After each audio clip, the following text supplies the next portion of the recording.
Jan Kawczynski is MP for Shrewsbury and Atcham and chairman of the AllParty Parliamentary Group on Poland. By the end of the German occupation in 1945, 6 million Poles had lost their lives, including at least 3 million Polish Jews, representing an incredible 91% of the Jewish Pole population. Tens of millions of Poles had also been forced into slave-like labor conditions. Buried in these harrowing statistics, of course, are a wealth of personal narratives.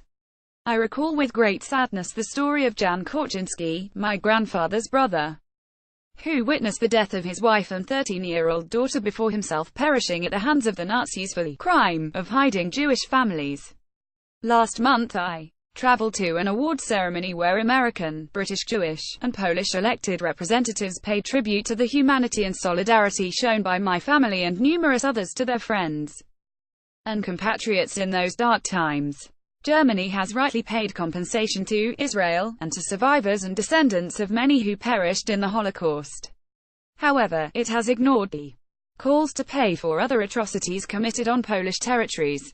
Warsaw was literally flattened because of Hitler's decision to punish Poland's capital, after a failed uprising.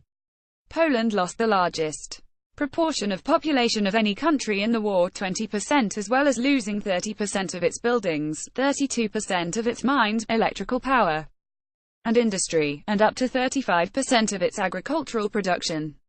Poland received nothing from Germany. The German state, despite many calls over the years, has evaded its responsibility, and indeed its opportunity to make things right. Although the ultimate cost cannot be measured in euros and cents, it is right that the German state at least acknowledges its part in the destruction of Poland and supports its future development against this challenging backdrop. It is often said that the past must not dictate the present. To move beyond the past, however, wounds must be healed, and the issue of reparations gives Germany the opportunity symbolically to bring an end to this harrowing chapter. There are of course well-known claims that the Polish government waived any right to reparations in 1953. This is based on a flawed assumption that the Polish people had any control over their own fate in 1953. In reality, deprived of their right to self-determination by communist rule and the overarching influence of Stalin, the Polish people had no control over their own destiny and could in no sense have been said to have meaningfully consented to this Soviet-era agreement.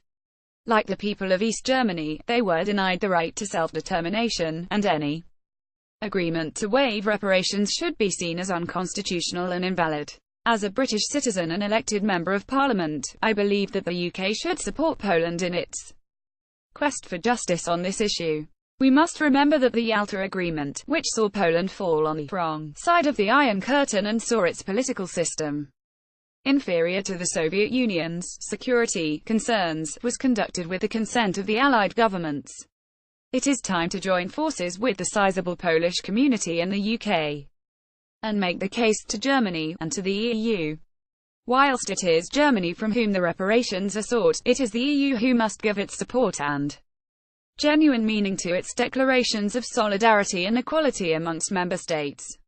The EU must make its vision of eradicating the notion of a second-class Europe, itself a result of Nazi and Soviet occupations, a reality. Polish-German relations, and in fact, Germany's relations with the rest of the world, must be based on mutual respect and understanding. Taking full responsibility for the unspeakable crimes of Nazi Germany is not enough, unless this responsibility is underpinned by actions as well as words.